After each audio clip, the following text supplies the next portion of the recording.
Have you come to offer aid, or do you stand among the wounded? If so, do not let fear grip your heart. Your time will come.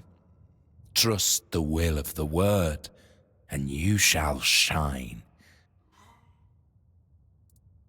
I am but an empty vessel, yearning to be filled with the sacred joy of the word.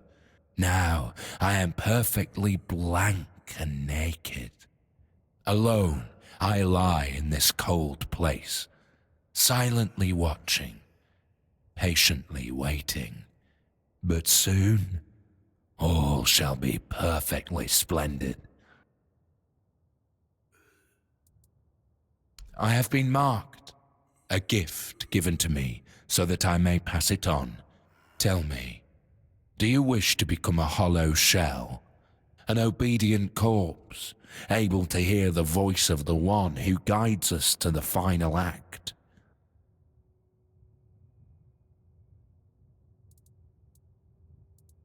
It is your intimate moment beside the prophet. You will hear the beating of her heart, feel her healing grace, and then you will find peace in the word. At last we shall rest, sister. We will finally rejoice. It is a path, one you will walk, guided by the one who bestowed upon me the grace of hollowness. I have received my task, to wait and pass the gift along. It will take but a moment. You will feel no pain. Now, go to the place where I first set foot on this path. There, you will find the one who shall become your shepherd. Soon, you will be reborn.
You were awaited in the past, in the present, and in the future. All stages have converged into one, and here you stand. Welcome, hollow shell. It is time to begin the next act of your journey.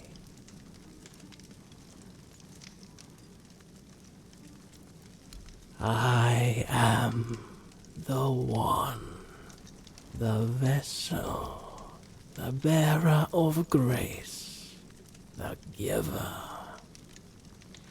I have worn many names, but names matter little, except for the prophets.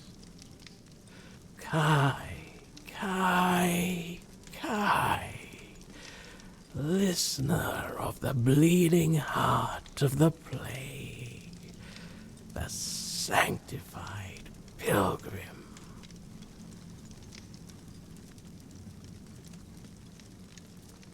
simple minds with lofty titles, and simpler folk with no standing opened these walls to something they did not understand. Then came the outbreak of terror. The plague claimed this place. Red Death. A holy relic, a fragment of the sanctified body of the prophet.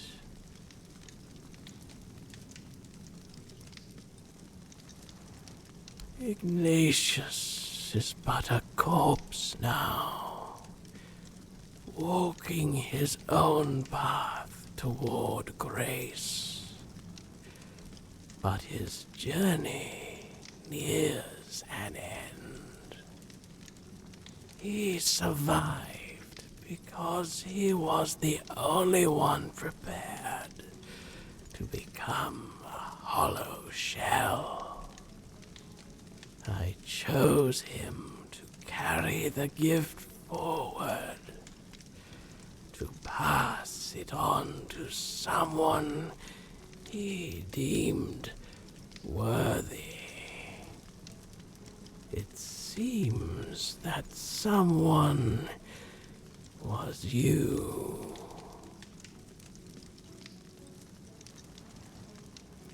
A humble soul is awaited by the bleeding heart of the plague. Someone who evaded its grasp.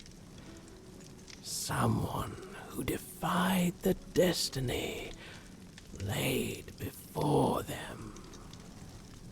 Her name is Una, an old widow in Cuanacht. But she is not alone. There is another, one whose choice led you here.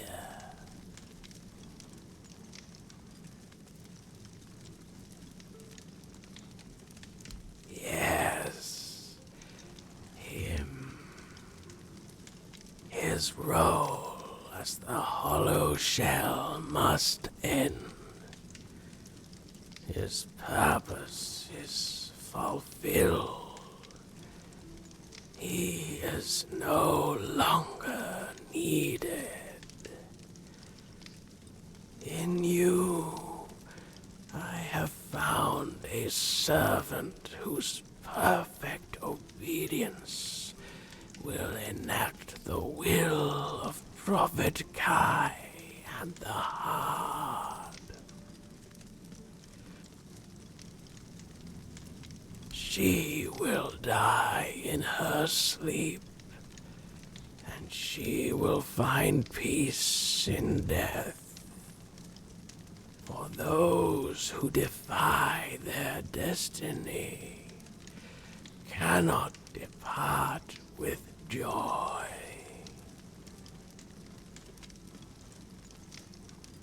The gift you carry is only the beginning. Much within you must be purged before you achieve perfect obedience, before you are ready for the final act. Now, receive the mark of the plague. Pass it on to those I have chosen. When their fates are sealed, return here for the next step to be revealed.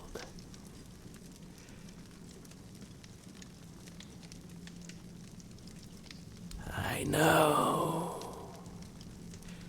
Return when it is done.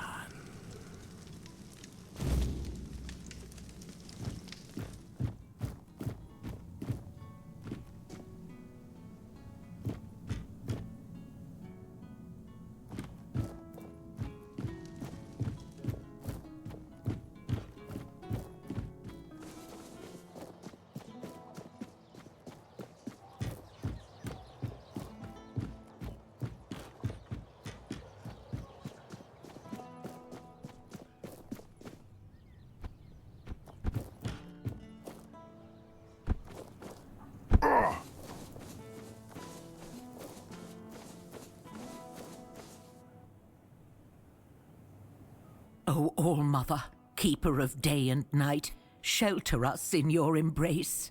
Oh, I hope I'm not bothering you.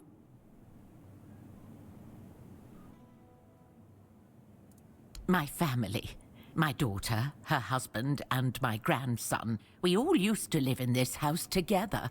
Now, I don't even know whether they're still inside.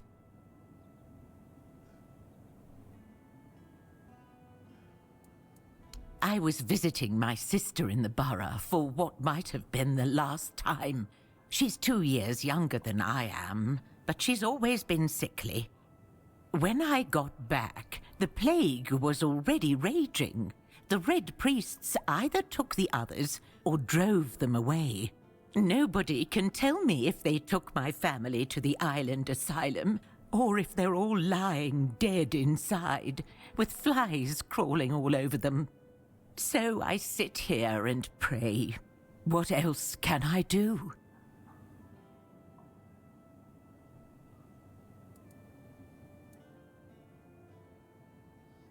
The plague's mark. So, it has come for me at last. I always knew it would. I prayed for my family, but never for myself. Perhaps this is why. Why should I fear what is certain? We're all born with one guarantee, that life will end. The All-Mother gives us a path, but she never promised it would be long or easy. If I was meant to fall with my family, then perhaps my time has only been borrowed.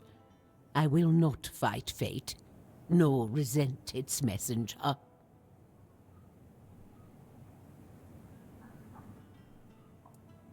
No, my prayers are said. My heart is prepared. Thank you for bringing me this warning. It's more than most receive. Go now. Death will come when it's ready. There's no need for you to linger and watch.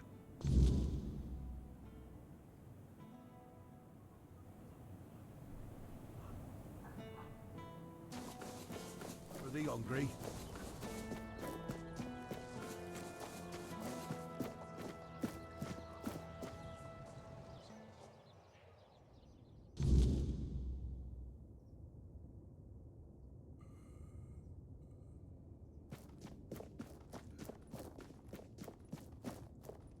Yes?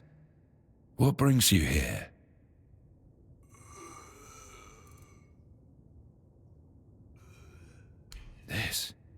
This mark. No. But I don't understand. I was told to wait. An empty shell. Just as it was said. Why are you doing this to me? Why, when I gave you such a wondrous gift?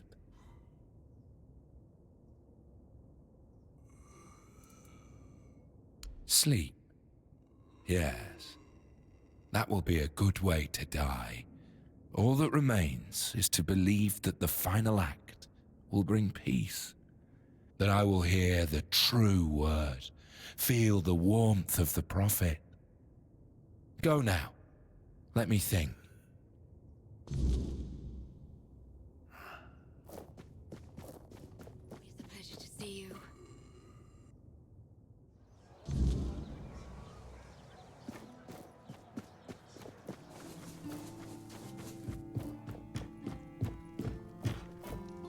You are back.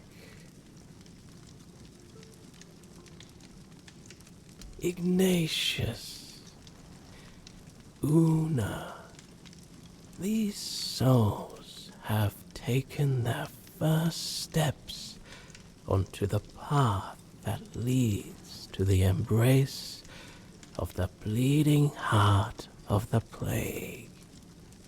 Soon they will begin their final act.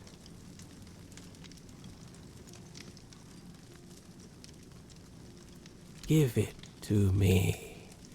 Seal my fate as well.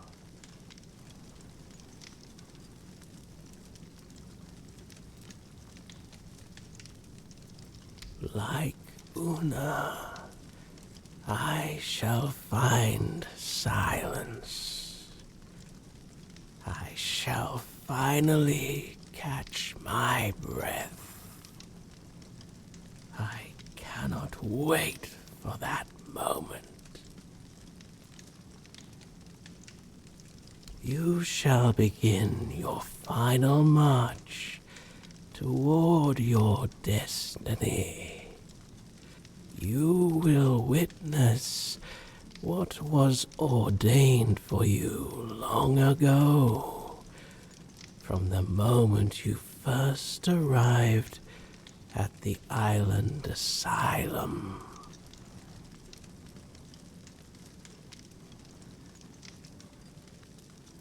I can feel it. You were sick. You carried the plague. It was your destiny. Fate, however, steered your path in another direction. For a time. Yet here you are, the lost child, making its way home. And so, my final act unfolds. Let us close our eyes together.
I'm sorry, Wanderer, but you cannot rest here.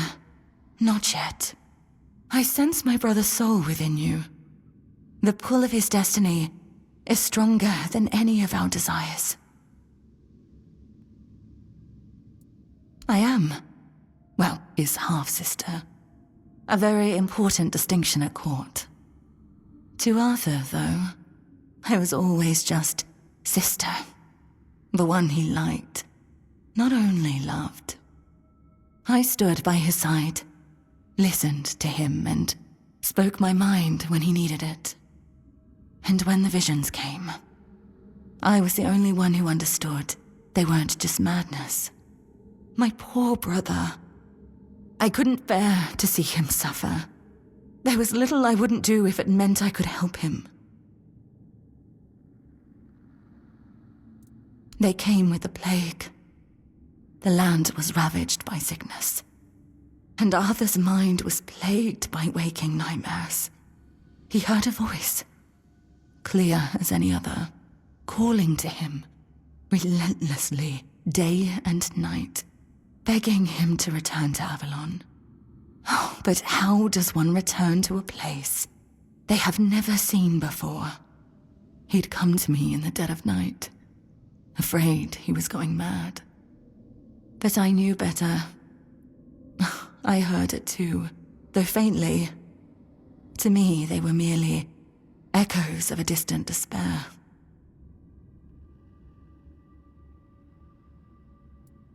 In a way, I think I did, but even now I'm not sure. I followed the visions, though most of the court thought I'd lost my mind, or that I'd secretly caught the Red Death and it had taken over my senses. Sir Estor was one of the very few who believed me, and the only one brave enough to join me on my pilgrimage to a plague-ridden land. The visions showed me a place of beginnings, bathed in creeping scarlet. So, that's where we went. The bleeding heart of the plague. With every step, the voice grew louder.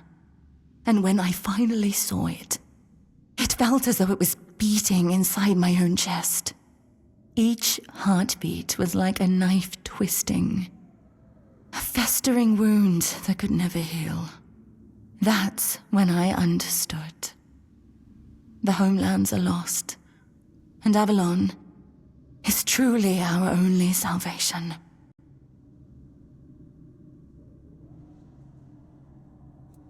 There was something almost human about it, and yet it was so terribly alien. It was like staring at your own reflection in a distorted mirror. Everything seemed familiar, yet profoundly wrong. I've had centuries to reflect on it, and I think I've almost uncovered the truth. A truth that's both simple and devastating. The heart is a grief made manifest. The sorrow of a mother who lost her child. Undoubtedly, yes. These are three aspects that could not exist without one another. There was a heart, struck by immense grief. That grief gave birth to a force as untamable, as relentless as the plague. I believe that there's no cure for such matters, except time. And time is a luxury only we humans have. I don't know. I thought leading Arthur to Avalon would keep us safe. But then it followed us here, too. I'm not sure there's anything we can do to cure a bleeding heart.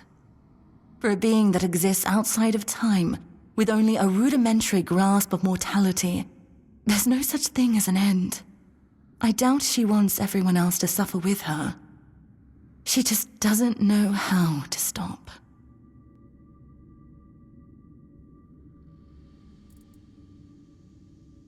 I saw that staying meant death for all of us. Nothing in the homelands could stop the plague. And the voice, it kept calling night and day. promising safety on Avalon's shores. Arthur once told me it sometimes felt familiar to him, though he could never say why. Even then, he wasn't sure if he could trust it. But after I returned with Estor, he didn't hesitate anymore. We sailed for Avalon, and the voice led us straight to its shores. You could say that. One way or another, every prophet becomes a captive to their followers. Some chains are just more visible than others. The Red Priests like to call me theirs. So, theirs I must remain. After we left the homelands, people started listening to me.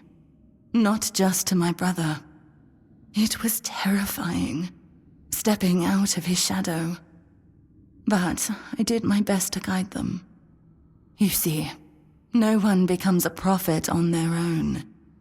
They're made by the people who need someone to follow. I became what they needed. Sometimes a guiding hand, other times a whip over their heads. Keep going. Take it from someone who has lived far too long. Some decisions are out of your hands. You just have to make the best of what's left. You'll do fine. You're in excellent company, after all. And, Arthur, I'm sorry I can't stand by your side this time. But know you're always in my heart, brother. This is for both of you. May we all find peace at the end of this path. Please, take care of my brother. Now go. There's nothing more for you here.